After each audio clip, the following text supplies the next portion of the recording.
नमस्कार, मैं हूं मोनिस खान। अमृत विचार देख रहे हैं आप। बप्पा को 9 दिन घर में रखने के बाद अब लोग विसर्जन की तैयारी कर रहे हैं। हालांकि कोरोना वायरस महामारी के चलते इस बार भक्तों में निराशा ज़रूर है, क्योंकि जिस तरह से सामूहिक आयोजन होता था वो नहीं हो पा रहा है और घरों में ही विसर्जन की तैयारी है। 9 दिन बप्पा को पूरे होने के बाद अब विदाई दी जा रही है। अनिल पाटिल जी माफ़ कीजिएगा, मेरे साथ मौजूद हैं। अनिल पाटिल जी ने बप्पा को विराजित किया था और अब वो तैयारी है कि किस तरह से बप्पा को वो जो है विदाई देंगे। अनिल जी, बहुत बहुत स्वागत है आपका। सर्वप्रथम गणेश महोत्सव के इस मौके पर मैं सभी देशवासियों को बधाई देना चाहूँगा गणेश चतुर्थी की।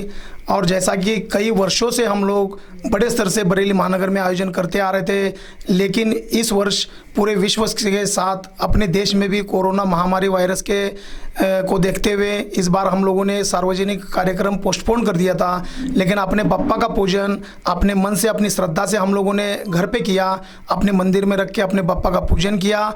और जो सरकार के अनुपालन, जो आदेश का पालन करते हुए हम लोग अपने बप्पा का घर में ही विसर्जन करके हम लोग अपने साप्ताहिक चलने वाले इस महोत्सव का समापन करने जा रहे हैं।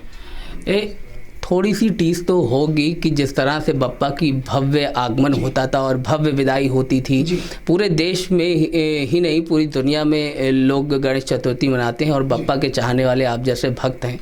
लेकिन एक टीस तो ज़रूर हुई होगी कि कोरोना वायरस महामारी के चलते उस तरह से ना तो आगमन हो पाया और ना विदाई हो पा रही। बिल्कुल निराशा है सभी भक्तों को और हमारे भी मन में निराशा है। लेकिन सबसे पहले हमें देश को, अपने शहर को, अपने देश की जनता को देखना है। इस वजह से हमने सार्वजनिक कोई भी कार्यक्रम नहीं किया। ठेस तो है मन में, लेकिन हम अगले साल बप्पा के चरणों में इस वर्ष हम प्रार्थना करते हैं कि अपने देश से कोरोना जैसे महामारी वायरस को जल्दी से जल्द खात्मा हो। यही हम बप्पा के चरणों में प्रार्थना कर रहे हैं और बप्पा के चरणों में यही हम कह रहे हैं कि अगले वर्ष पूरे देश में, अपने बरेली के साथ साथ पूरे देश में भव्य कार्यक्रम का आयोजन करने का मौका मिले, जिसमें हम अपनी जो इस बार निराशा है वो हम निराशा को बदल सके और कोरोना महामारी जल्द से जल्द खत्म हो जाए। यही हम भगवान के चरणों में प्रार्थना कर रहे हैं। तो बप्पा से प्रार्थना कर रहे थे कि जल्द से जल्द कोरोना वायरस महामारी जो है वो ख़त्म हो और अगले साल बप्पा का भव्य तरीके से आगमन हो और भव्य तरीके से ही उनकी विदाई हो पाए, जैसे पिछले सालों में भक्त बप्पा के करते आए हैं।